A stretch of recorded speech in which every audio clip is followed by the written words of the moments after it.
you want to just dream with me and breathe and slow down for a moment? And just remember who you are and who you want to be.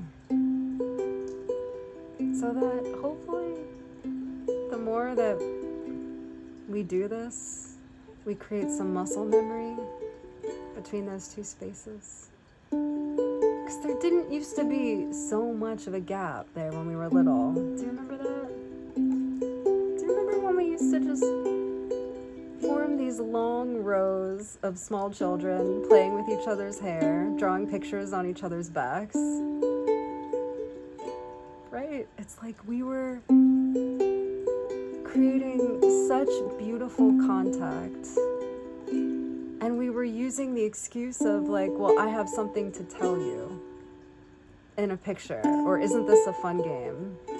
But wasn't it more about like creating something, letting something emerge, and then leaving a piece of ourselves with the other from that beautiful experience of being touched without ulterior motive other than to be met?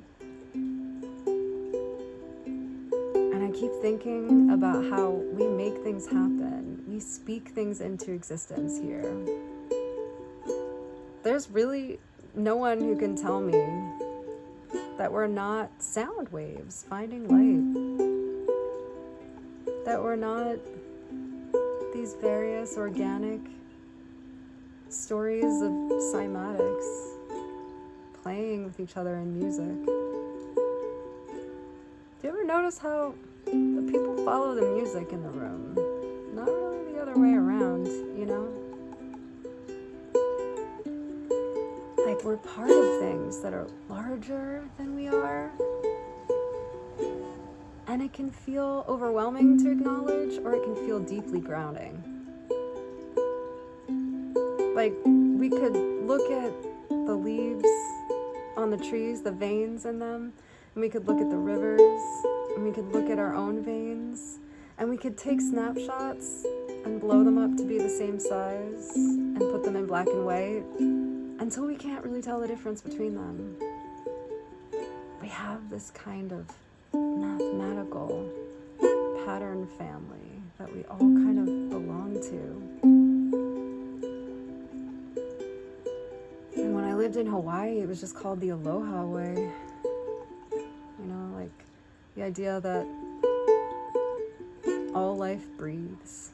And so we're all one from that perspective. Even scientists now are talking about how the universe is constantly expanding and contracting. I mean, that sounds like breathing. What's the word for something that's not anthropomorphizing, right? Because you don't want to turn something into a human. You want to go beyond that. Like the humans themselves, like we are part of this original pattern that shows up just everywhere. Not really begging to be witnessed, but it meets you when you witness it. And I wonder if anyone else notices. Because there are all these experiences that I feel like I have. And I can see so many patterns between them communicating in some way that I don't have words for.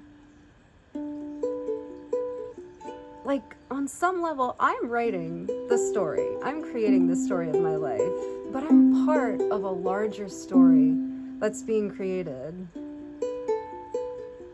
that I feel like I signed up for, too. Even if I don't always like the direction that it's going. And I think of what was my favorite book growing up, which was A Never-Ending Story. I had a lot of favorite books, but that was definitely one of them.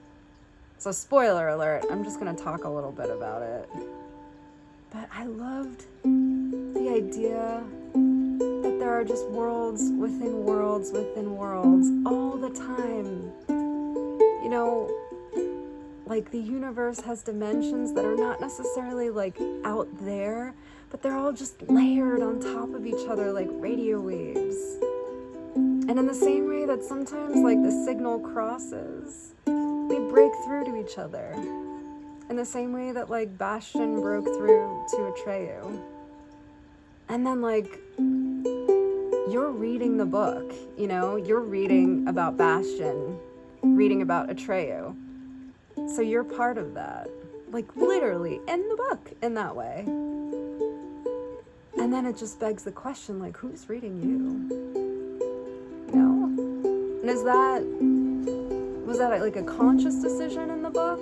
Was that supposed to be, like, a way of inspiring us all to read each other? And actually share things with each other and dream together? And then my mind goes to this place of, like, collective nouns, right? Because all the animals have all the fun collective nouns, like a flamboyance of flamingos, a parliament of owls, a puddle of platypuses. These are amazing. I love it. We have an army of humans, a congregation. And then I think about the collective nouns for beings like hawks, where sometimes, depending on what they're doing, changes the collective noun, like a boil of hawks or a kettle of hawks, is when they're doing that spiral thing in the sky.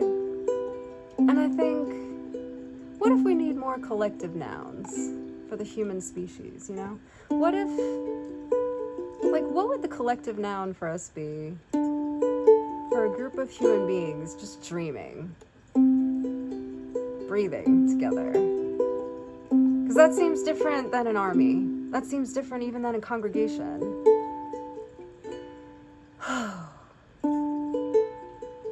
And I'm not sure that we need more language like that, you know? I'm not trying to advocate for that. I'm just trying to dream with you. I just want to keep dreaming alive.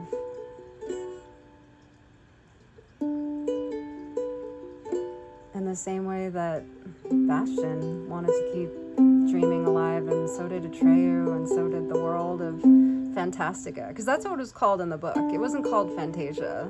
That's the movie. It's called Fantastica. If you know, you know. Because it feels like the nothing is really real right now. And you don't fight it by, like, fighting it. You fight it by... It's like you don't really fight it. I don't know that you can. It feels like you can outdream it, though.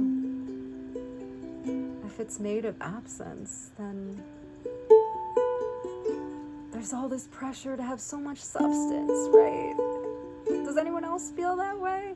But what if that's really as simple as just remembering to dream together and separately? And that feels almost uncomfortable at first. Like, right now, I'm just afraid I'm being, like, really boring the whole time, you know? That I have nothing to say. Like, why am I doing this? But I think that's, like, the muscle.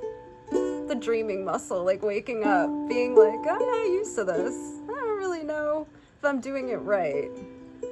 Because I'm used to the optimization muscle, right? Pragmatism muscle.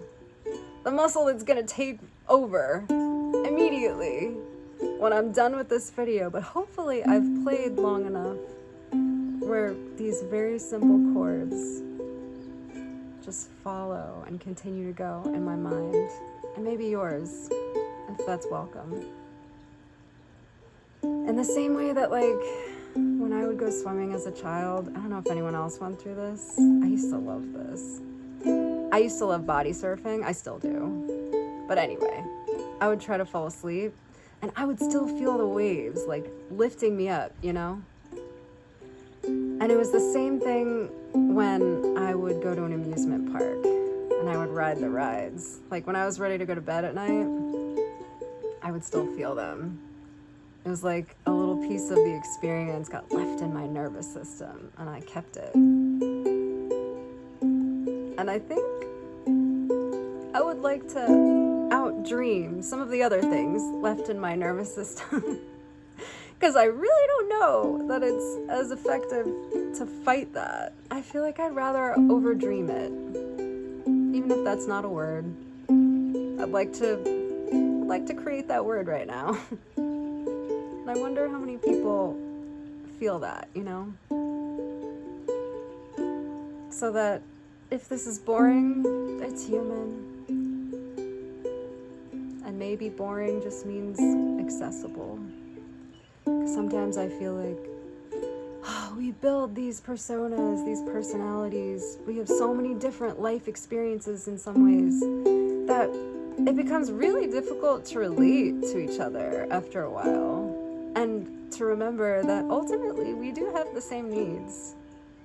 We are simple creatures. We are an ultra-social species that needs to connect.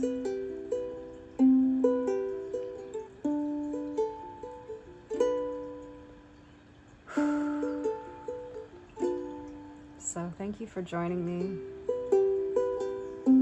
Because I don't really know where this is going, but I appreciate you for being here with me.